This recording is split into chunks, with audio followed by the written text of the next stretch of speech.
Muy buenos días, estimados amigos y hermanos en Cristo. Una vez más, para compartirles la bendita palabra de Dios.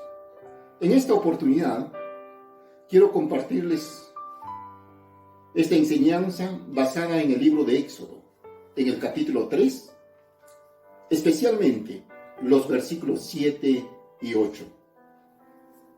La palabra de Dios dice de esta manera: Dijo luego Jehová a Moisés: Bien, he visto la aflicción de mi pueblo que está en Egipto. He oído su clamor a causa de sus exactores. He conocido sus angustias. Y he descendido para librarlos de mano de los egipcios y sacarlos de aquella tierra a una tierra buena y ancha, a tierra que fluye leche y miel, a lugares del cananeo, del eteo, del amorreo, del fereceo, del heveo y del jebuseo. Esta reflexión de hoy tiene como título Palabras de Esperanza. La palabra esperanza, en términos generales, significa confianza.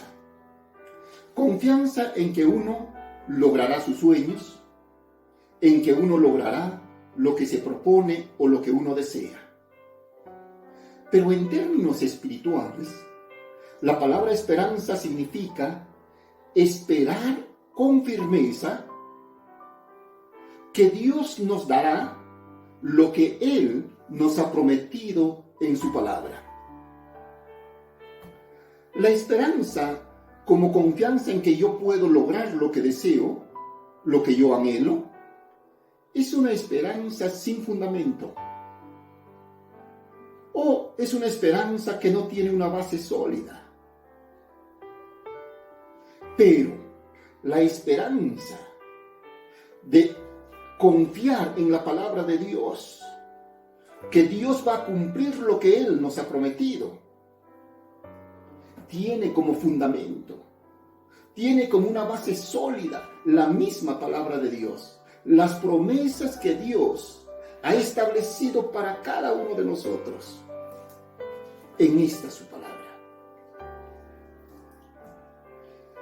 En los versículos que hemos leído, encontramos que cuando Dios le llama a Moisés para liberar al pueblo de Israel de la esclavitud de Egipto, Dios le da 4 frases de esperanza para su pueblo que sufría en ese entonces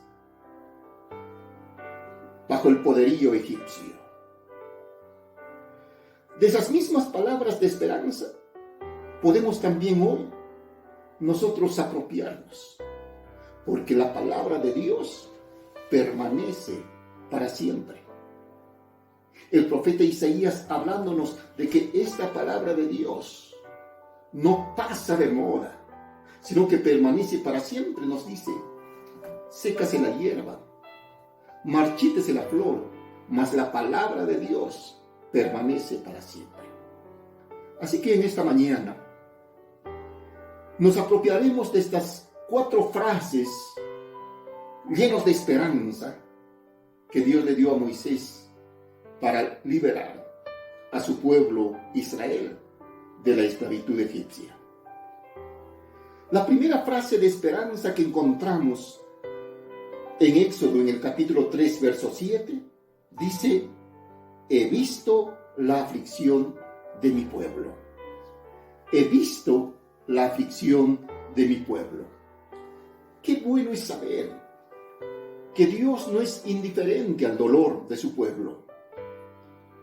Qué bueno es saber que Dios no es indiferente al sufrimiento o a la necesidad de sus hijos. Muchísimas veces se nos ha presentado solamente a un Dios que ve nuestros errores, que ve nuestras fallas o nuestros pecados para luego castigarnos. Pero sin embargo la Biblia nos muestra a un Dios lleno de amor, a un Dios perdonador, a un Dios que se interesa por el dolor, por el sufrimiento, por la necesidad, por la aflicción y por la angustia de los suyos. Y aquí Dios le dice a Moisés: yo he visto la aflicción de mi pueblo. Pero, ¿qué significa que Dios ve nuestra aflicción? Para que podamos entender cómo es que Dios ve nuestra aflicción, permítame leerle 2 versos bíblicos. Una de ellas se encuentra en el Evangelio según San Mateo, en el capítulo 14 y el verso 14, donde nos dice: y saliendo Jesús, vio una gran multitud y tuvo compasión de ellos, y sanó a todos los que estaban enfermos. Jesús tuvo compasión de ellos. El siguiente verso se encuentra en el Evangelio de San Juan, en el capítulo 5, en el verso 6, hablándonos de un paralítico que no podía ser sanado por muchísimos años. El Señor nos dice lo siguiente: cuando Jesús lo vio acostado y supo que llevaba ya mucho tiempo, le dijo así: ¿quieres ser sano? Entonces, ¿qué significa para nosotros que Dios ve nuestra aflicción? Al leer estos 2 versículos podemos darnos cuenta que el hecho de que Dios ve nuestra aflicción significa que Dios se interesa por nosotros, que Dios está interesado, pero también está listo para socorrernos, para ayudarnos, para extendernos su mano. Él no es indiferente a nuestra situación. Él no nos ha olvidado. Él no se hace a la vista gorda mirando nuestra necesidad, sino que Dios se acerca a nosotros y nos ofrece su ayuda. Tal como se acercó al paralítico de Betesda y le preguntó: ¿quieres ser sano? O ante el clamor de aquel leproso, a quien Jesús le preguntó: ¿qué quieres que te haga? El hecho de que Dios ve nuestra aflicción nos muestra de que tenemos un Dios que se interesa mucho por nosotros. La segunda frase de esperanza es: he oído su clamor. Dios no solamente ve la aflicción de su pueblo, sino que oye el clamor de su pueblo. Quizás usted piensa que Dios se hizo de oídos sordos a su clamor, a su oración, a sus ruegos, a sus súplicas. Pero no. La Biblia nos dice que Dios nos oye. El texto que acabamos de leer nos dice que Él oyó el clamor de su pueblo a causa de sus exactores. Y la palabra exactor significa cobrador de impuestos.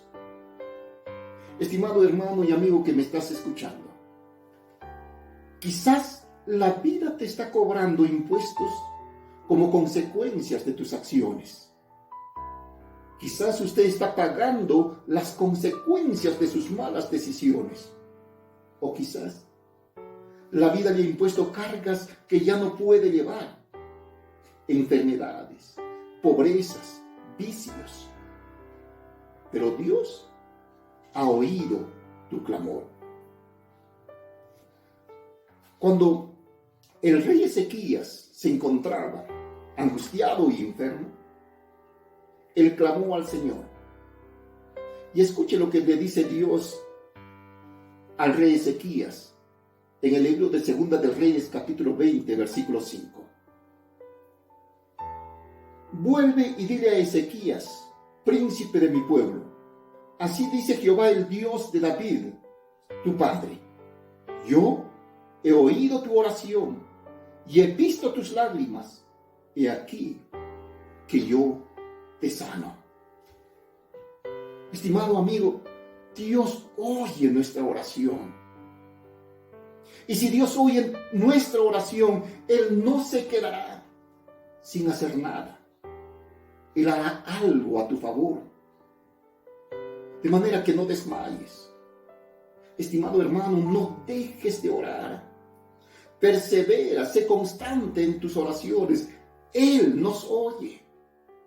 El Salmo número 34, en el verso 6, el rey David dice: este pobre clamó y Jehová le oyó y le liberó de todas sus angustias. Jeremías, en el capítulo 33, el verso 3, nos dice: clama a mí y yo te responderé y te haré conocer cosas grandes y ocultas que tú no conoces. No desmayes, no desfallezcas. Velad y orad, nos dijo el Señor. Seamos perseverantes en nuestra oración. Continuemos intercediendo los unos por los otros. Sigamos acercándonos a Dios, buscándole al Señor a través de la oración. La tercera frase de esperanza que encontramos en el libro de Éxodo es: he conocido sus angustias. Esto es mucho más hermoso. Esto es mucho más esperanzador. Es más fortalecedor.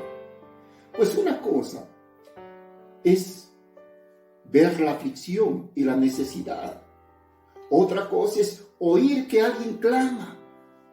Pero mucho más hermoso es que alguien conozca directamente, personalmente, nuestras angustias.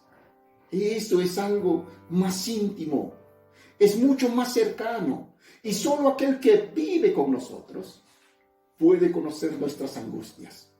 Y Dios está tan cerca de nosotros. Escuche lo que dice el Salmo número 145, en el verso número 18. Cercano está Jehová a todos los que le invocan, a todos los que le invocan de veras. Dios siempre está tan cerca de nosotros. Y por lo tanto, Él conoce nuestras angustias.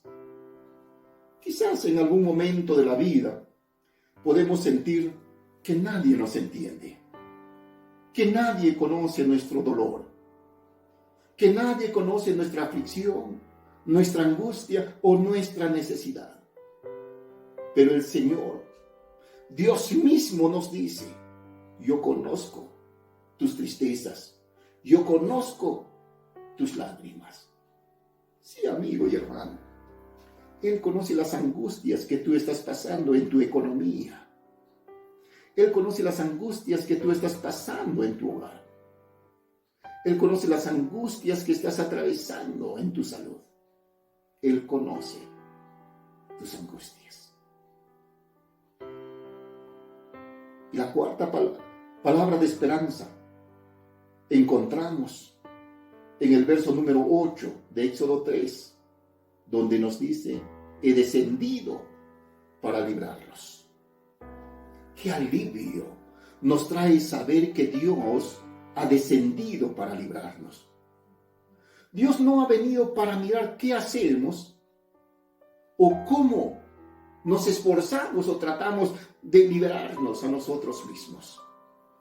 Él ha venido para librarnos, para sacarnos de nuestra esclavitud. La Biblia nos muestra que nuestro Señor Jesucristo vino desde el cielo con esa misión de liberarnos. El apóstol Pablo, hablándonos de que Cristo descendió a este mundo, en el capítulo 2, versículos 6 al 10 del libro de Filipenses, nos dice lo siguiente: el cual, siendo en forma de Dios, no estimó el ser igual a Dios como cosa a que aferrarse, sino que se despojó a sí mismo, tomando forma de siervo, hecho semejante a los hombres. Y estando en la condición de hombre, se humilló a sí mismo, haciéndose obediente hasta la muerte y muerte de cruz.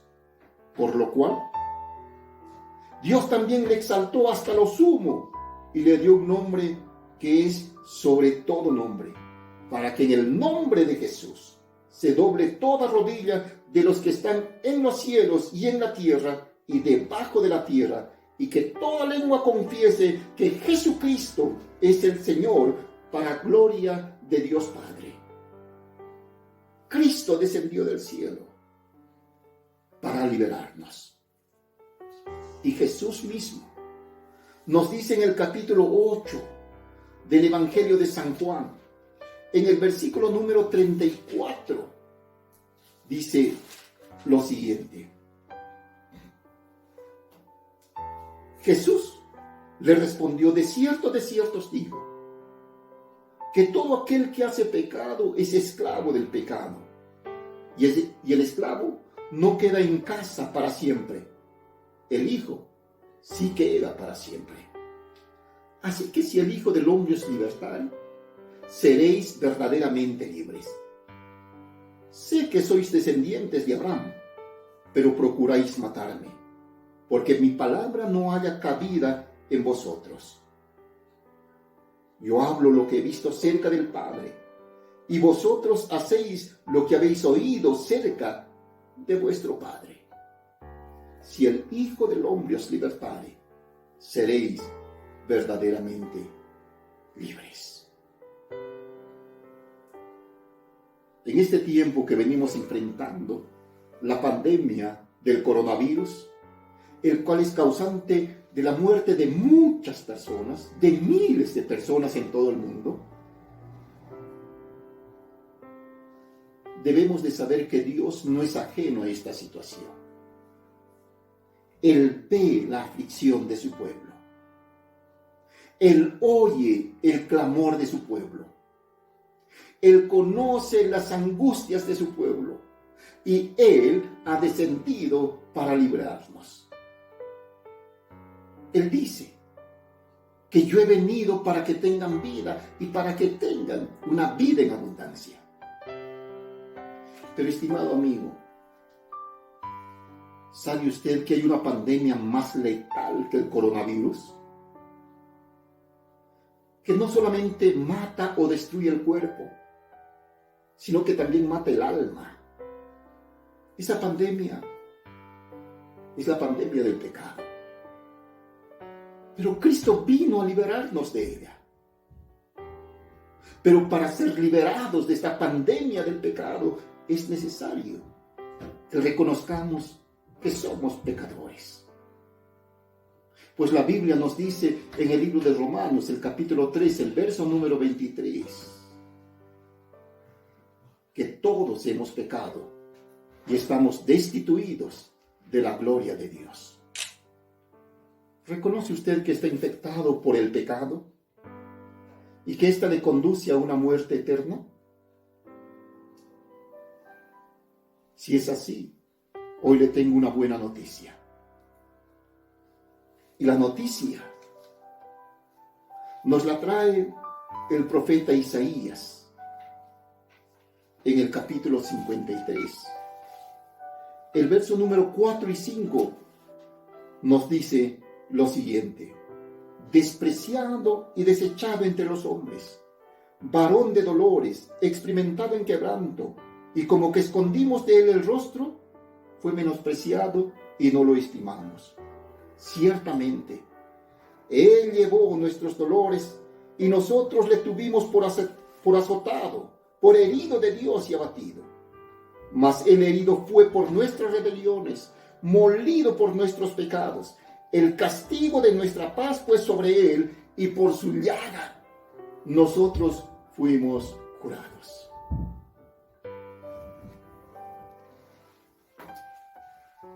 Acepta a Jesucristo, la única medicina contra el pecado. El pecado es la peor pandemia que lleva a la humanidad a una segunda muerte. A esa segunda muerte, la Biblia lo llama la condenación eterna en el lago de fuego. Pero Cristo vino a liberarnos. Él pagó nuestra culpa y por su llaga nosotros fuimos curados. ¿Quiere usted aceptar la medicina contra esta pandemia del pecado? ¿Quiere aceptar a Jesucristo? Yo le invito a hacer esta corta oración. Amado Dios, te doy gracias por amarme tanto y por enviar a tu Hijo Jesucristo a morir por mí en la cruz del Calvario, para pagar mi deuda contigo. Hoy reconozco que estoy infectado por el pecado, que soy un pecador destituido de la gloria de Dios, y tomo la decisión de arrepentirme de todos mis pecados y pedirte perdón por cada uno de ellos. También tomo la decisión de recibir en mi corazón a Jesús como mi Salvador, como mi Señor y como mi Rey. Amén y amén. Si hiciste esta oración conmigo, ten confianza y la plena seguridad de que Dios perdonó tus pecados y usted ahora es liberado.